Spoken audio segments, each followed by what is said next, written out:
Hi friends, welcome back to my channel. मैं हूं डिम्पल, आपकी अपनी क्रिएटिव नेल आर्टिस्ट। क्या आपने मेरे केन्या ट्रिप के वीडियोस देखे? अगर नहीं देखे हो तो ज़रूर जाके देखिएगा, क्योंकि अमेजिंग सफारी एक्सपीरियंस हुआ था हमें। तो मैं लिंक्स डिस्क्रिप्शन बॉक्स में डालूंगी, अब जाके ज़रूर देखिएगा, बहुत ही अच्छा लगेगा आपको भी। और अगर आप भी केन्या जाना चाहते हो तो ये वीडियो आपके लिए है, क्योंकि यहाँ पे मैं कुछ टिप्स एंड ट्रिक्स बोलने वाली हूँ जो कि आपको ट्रिप प्लान करने में इजी हो जाएगा। केन्या ईस्ट अफ्रीका में एक कंट्री है जो जिसके कोस्ट लाइन में इंडियन ओशन है और तंजानिया के साथ ये बॉर्डर शेयर करता है। यहाँ पे 4-5 इंटरनेशनल एयरपोर्ट है, जिसमें नायरोबी एयरपोर्ट बहुत ही ज़्यादा इम्पोर्टेंट है। हम लोग भी नायरोबी एयरपोर्ट में जाके ही उतरे थे। और यहाँ इंडिया में मुंबई और दिल्ली से आपको डायरेक्ट फ्लाइट भी मिलेंगे। इनफैक्ट मुंबई से इंडिगो और केन्या एयरवेज है, और दिल्ली से सिर्फ इंडिगो है। सो आपको डायरेक्ट फ्लाइट चाहिए तो आपको मुंबई और दिल्ली से प्लान करना पड़ेगा। और अप्रोक्सीमेट रिटर्न फ्लाइट का कॉस्ट है 30,000 पर पर्सन। केन्या में आप अगर जा रहे हो तो कौन सा सीज़न में जाना चाहिए, ये मैं आपको मसाई मारा के हिसाब से बताऊंगी, क्योंकि ये सबसे बड़ा नेशनल पार्क है वहाँ पे। तो जैन और फरवरी में यहाँ पे बहुत ही ड्राई वेदर रहेगा, और ये काविंग सीज़न है। अपने herbivorous animals like wildebeest, zebra, antelope वगैरह ना उस टाइम पे बच्चा पैदा करता है मोस्टली। सो उस टाइम पे आप जाओगे तो हर जगह आपको छोटे छोटे बेबीज़ नज़र आ जाएंगे। और मार्च से मई तक का सीज़न ना, उसमें विजिटर्स कम रहते हैं और प्राइस भी बहुत कम रहता है, बट ज़बरदस्त बारिश मिलेगा। और जून से अक्टूबर तक ये वाला पीरियड ना सबसे इम्पॉर्टेंट पीरियड है। इस टाइम पे आपको माइग्रेशन देखने को मिलेगा। The great migration of Masai Mara आपने सुना होगा, वो इस पीरियड में होता है। इसमें प्राइस भी थोड़ा ज़्यादा रहता है, बट एक्सपीरियंस भी बहुत अच्छा रहता है। और इस टाइम पे बारिश बहुत ही कम रहता है या फिर होता नहीं है। और जुलाई और अगस्त में रिवर क्रॉसिंग ज़्यादा देखने को मिलेगा।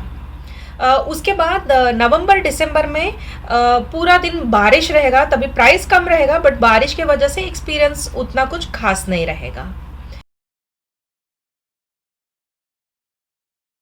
केन्या में जाने के लिए वीज़ा का क्या प्रोसेस है?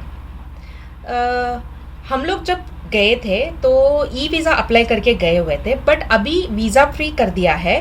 बट फिर भी आपको जाने से पहले उनके ऑफिशियल वेबसाइट में जाके डिटेल्स फिल करना पड़ेगा, ये मैंडेटरी है। केन्या में जाने के लिए आपको वैक्सीनेशन लेना पड़ेगा। 2 तरीके के वैक्सीनेशंस है, एक पोलियो का है और एक येलो फीवर का। यह आपको 3 से 4 हफ्ते पहले लेना पड़ेगा। कोई भी गवर्नमेंट ऑथराइज्ड हेल्थ सेंटर से आप ले सकते हो, ये मेट्रो में यूजुअली मिल जाएगा आपको। लिंक मैं डिस्क्रिप्शन बॉक्स में दे दूंगी, तो आप वहाँ पे जाके चेक कर सकते हो कि आपका नियरेस्ट हेल्थ सेंटर कौन सा है। इसके लिए आपको प्री अपॉइंटमेंट लेना पड़ेगा, क्योंकि हर दिन लिमिटेड स्लॉट्स रहते हैं। और येलो फीवर आप इंजेक्शन फॉर्म में रहता है, आपने एक बार ले लिया तो लाइफ टाइम के लिए है। बट कुछ स्पेसिफिक एलर्जी रहने वालों को येलो फीवर इंजेक्शन नहीं दिया जाता है। जैसे कि आपको अगर एग से एलर्जी है तो ये इंजेक्शन नहीं दे सकते हैं। और जो पोलियो का वैक्सीनेशन है वो ड्रॉप्स होता है, ओरली दिया जाता है। इसका वैलिडिटी 1 साल का होता है। Travel insurance is must and should. हमने टाटा एएसजी का ट्रैवल इंश्योरेंस लिया था। केन्या का करेंसी केनियन शिलिंग्स है। एक केनियन शिलिंग्स अपना इंडिया का ऑलमोस्ट 60 पैसा है। पर केन्या में 2 करेंसी चलते हैं, एक यूएसडी और केनियन शिलिंग्स। आपके लॉज में और सफारी में सब मैक्सिमम यूएसडी में ही प्राइसेस बोलते हैं और यूएसडी एक्सेप्ट करते हैं। आपको अगर करेंसी एक्सचेंज करना है तो सिटीज़ में ही करना, क्योंकि मसाई मारा मारा तो पूरा ही जंगल है, तो वहाँ पे कुछ भी नहीं है। जो भी करना है नायरोबी से ही आपको करके जाना पड़ेगा। हमने एटीएम से कुछ शिलिंग्स निकाले थे और बाकी का तो सब जगह यूएसडी में ही पे किया हुआ है। और क्रेडिट कार्ड्स नायरोबी मोम्बासा जैसे सिटीज़ में चलते हैं, बट मसाई मारा में सब ये सब नहीं चलेगा। तो आप कैश ज़रूर कैरी करना, जितना कॉस्ट है वो सब पहले ही आप कैलकुलेट करके उतना कैश अपने साथ कैरी करना। सिम कार्ड लेना है तो आप वहाँ पे एयरपोर्ट से खरीद सकते हो। उधर मेजर प्लेयर से सफारीकॉम और एयरटेल, बट मसाई मारा के लिए मेरे ख्याल से सफारीकॉम ही बेस्ट है। एयरटेल से मच बेटर सफारीकॉम है, तो वही लेना। आप अगर डोंगल में डेटा सिम कार्ड डाल के वाईफाई यूज़ करने की सोच रहे हो तो ये शायद नहीं चलेगा, क्योंकि हमने भी ट्राई किया था। सफारीकॉम का सिम कार्ड हमने डोंगल में डाला था बट वो नहीं चला। तो आप सिम कार्ड लेने से पहले एक बार पूछ लेना कि ये डोंगल में चलेगा क्या करके। केन्या में विज़िट करने के लिए इम्पोर्टेंट प्लेसेस कौन कौन से हैं? अगर सिटी के हिसाब से बोलना है तो नायरोबी और मोम्बासा है। नायरोबी केन्या का कैपिटल है। ये प्रॉपर सिटी है। यहाँ पे रेस्टोरेंट्स है, इंडियन खाना भी मिलेगा, आप घूम फिर सकते हो, मॉल्स है और स्टे के लिए भी एयरबीएनबी सब मिलेगा। बहुत अच्छा है, अफोर्डेबल है। और मोम्बासा बीच सिटी है और यहाँ पे पार्टी करने के लिए जाना है तो जा सकते हो। और अगर नेशनल पार्क के हिसाब से बोलना है तो मैं आपको इम्पॉर्टेंट 4 नेशनल पार्क के हिसाब से बोलूँगी।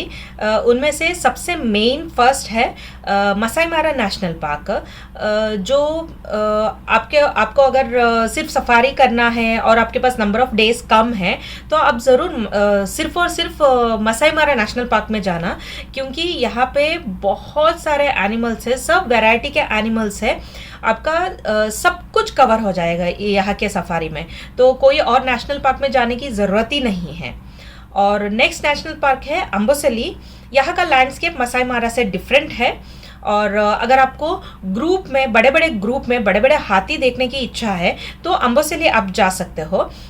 यहाँ पे सबसे बड़े वर्ल्ड के सबसे बड़े टस्कर्स भी है। सो हम लोग यहाँ पे गए थे क्रेग से मिलने। ये one of the largest Tuskers है वर्ल्ड का, तो हम लोग स्पेशली क्रेग से मिलने के लिए ही यहाँ पे गए थे। उसके अलावा नेक्स्ट है आपका लेक नकुरू। लेक नकुरू आप राइनोस और फ्लेमिंगोस देखने के लिए जा सकते हो। और नाइवेशा अगर आपको जाना है तो हिप्पोस और फ्लेमिंगोस देखने के लिए जा सकते हो। बट सबसे बेस्ट है मसाई मारा। आप अगर मसाई मारा अम्बोसेली अलग अलग जगह पे जा रहे हो तो कहाँ कैसे ट्रैवल करें? तो बाय रोड भी ट्रैवल कर सकते हो या फिर फ्लाइट से भी ट्रैवल कर सकते हो। मेन एयरपोर्ट है नायरोबी में, जहाँ से आपको कनेक्टिंग फ़्लाइट मिल जाएंगे अम्बोसेली या मसाई मारा के लिए। बट आपका कॉस्ट बहुत बढ़ जाएगा। $200 to $250 पर पर्सन है वन वे का फ्लाइट फेयर। और अगर आप बाय रोड जाते हो तो आपको अप्रोक्सीमेटली $100 में पूरा का पूरा लग्जरी वैन मिल जाएगा, जिसमें 5 से 7 लोग आराम से जा सकते हैं विद लगेज। और टाइम के हिसाब से देखा जाए तो वन वे फ्लाइट का ड्यूरेशन है 45 मिनट्स और बाय रोड तो ज़्यादा ही होगा, ऑफकोर्स 5 घंटे का टाइम लगता है। तो आप टाइम या प्राइस के हिसाब से डिसाइड कर सकते हो कि क्या ट्रैवल मोड लेना है। अकोमोडेशन कहाँ लेना चाहिए? आप पार्क के अंदर भी रह सकते हो या फिर बाहर भी रह सकते हो। बट अगर आप पार्क के अंदर रह रहे हो तो होटल के बाहर कदम रखते ही आपका सफारी चालू हो जाएगा। और कभी कभी एनिमल्स भी होटल में आ जाते हैं। और नाइट में जंगल में रहने का आपका एक्सपीरियंस भी अच्छा रहेगा।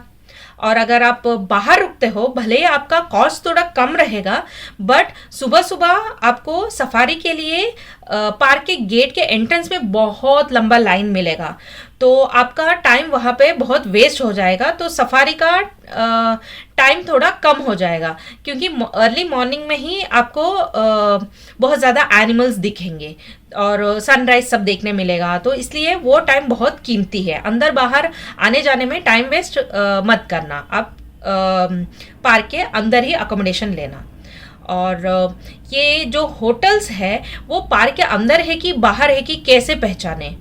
आप अगर मैप में जाके देखोगे तो सेकिनेनी गेट करके रहेगा, उस गेट के वेस्ट डायरेक्शन में आपको जो भी होटल्स दिखेंगे वो वाले होटल्स मोस्टली पार्क के अंदर रहेंगे। तो ये एक पॉइंट है, आप चेक कर सकते हो। अब आते हैं सफारी चार्जेस पे। सफारी जब हम लोग गए थे तो $70 पर डे पर पर्सन चार्ज था, ये फुल डे का चार्ज था। बट अभी $100 पर पर्सन पर डे का चार्ज हुआ है, तो आप चेक करके जाना। और सफारी में दो टाइप का सफारी है, एक फुल डे सफारी और half day safari. Full day safari तो आप पूरा दिन पार्क में ही रहोगे, एक बार सुबह एंटर कर दिया तो फिर शाम को बाहर निकल सकते हैं। और हाफ डे सफारी जैसे इंडिया में भी होता है, मॉर्निंग का सफारी और इवनिंग का सफारी जैसे स्प्लिट किया जाता है। ऐसे केस में आपका अगर होटल पार्क के अंदर रहेगा तो आप आफ्टरनून धूप के वक्त ना जाके होटल में रेस्ट लेके फिर से शाम को सफारी चालू कर सकते हो। और एनिमल्स भी ना दोपहर के टाइम पे ना आपको ज़्यादा दिखते नहीं हैं, वो जाके धूप के कारण ना झाड़ियों में जाके सो जाते हैं, तो आपको कुछ भी नज़र नहीं आता है, खाली फोकट में आप धूप में घूमते रहोगे। सो फुल डे सफारी उतना ज़्यादा कुछ बेनिफिशियल नहीं है, तो हाफ डे सफारी मेरे हिसाब से बेटर रहेगा। एक बार आप अगर पार्क में एंटर कर दिए तो पार्क में कहीं पे भी घूम सकते हो, बट रोड्स बना के रखे हैं, उसी रोड में आपको जाना पड़ेगा।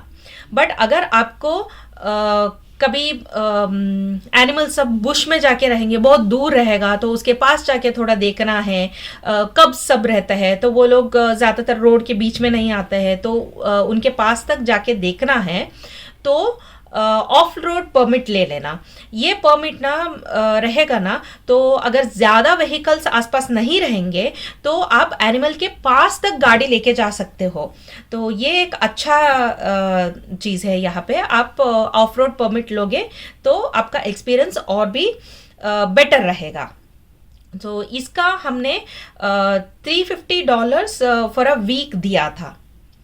और उसके अलावा गाड़ी कौन सी लेनी है, यहाँ पे लैंड रोवर है और वैन है।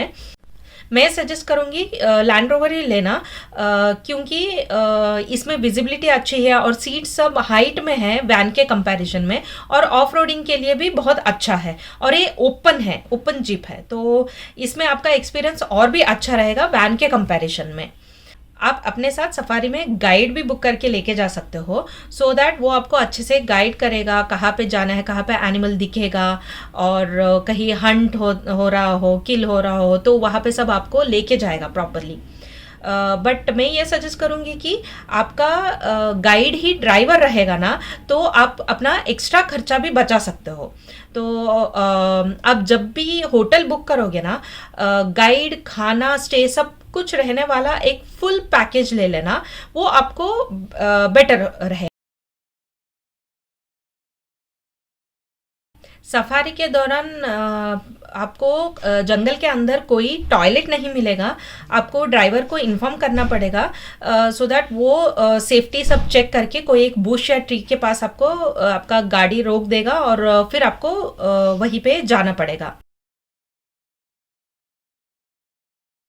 यहाँ पे टिपिंग का कल्चर है, तो समवेयर बिटवीन $5 से $10 के बीच में टिप्स एक्सपेक्ट किया जाता है। तो हम लोगों ने $7 पर पर्सन पर डे का दिया हुआ है। ये मिनिमम है $5 to $10 का, जो रेंज मैंने आपको बताया। उसके अलावा आपको अगर ज़्यादा देना है तो दे सकते हो। और होटल में भी टिपिंग एक्सपेक्टेड है, अराउंड $5 पर पर्सन पर डे का आप टिप्स दे सकते हो, बट ये आपके ऊपर है, आपको देना है नहीं देना है।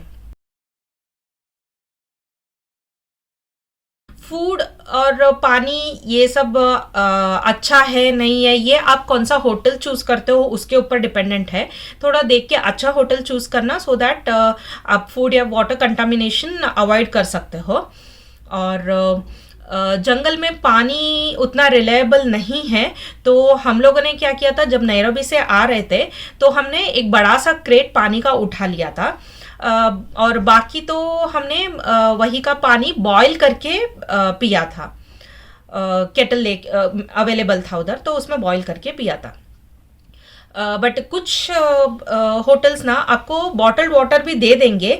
कुछ होटल्स में ये लिमिटेड रहता है नंबर ऑफ बॉटल्स, कुछ लोग आपको कितना चाहिए उतना बॉटल वाटर दे देंगे सफारी के दौरान। ये सब आप होटल के पास कंफर्म कर लेना होटल वालों से।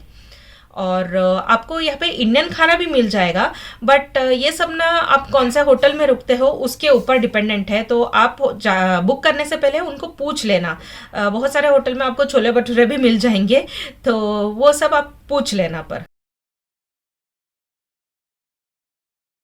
अगर आपको फ़ोटोज़ खींचना ट्रिप्स में बहुत अच्छा लगता है, तो आपको सफारी के लिए ना अलग से कैमरा लेके जाना पड़ेगा, क्योंकि आप अगर सोच रहे हो कि मोबाइल में और पॉइंट एंड शूट कैमरा में आप सफारी का फ़ोटोज़ लोगे तो उतना खास फ़ोटो नहीं आएगा। उसके लिए आपको वाइल्ड लाइफ फ़ोटोग्राफी के लिए और लैंडस्केप के लिए अलग अलग कैमरा लेंस लेके जाना पड़ेगा। आई थिंक मैंने केन्या सफारी के रिलेटेड सारे पॉइंट्स कवर कर लिए हैं। और भी आपको कुछ क्वेश्चंस हैं तो आप कमेंट्स में मुझसे पूछ सकते हो, मैं आपको वहाँ पे आंसर कर दूँगी। तो चलिए ये वीडियो को यहीं पे एंड करते हैं और मिलते हैं एक और नए ट्रिप के साथ नेक्स्ट वीडियो में। तब तक के लिए मेरे इस वीडियो को लाइक एंड शेयर कीजिएगा और मेरे चैनल को सब्सक्राइब करना मत भूलिएगा। Take care, bye.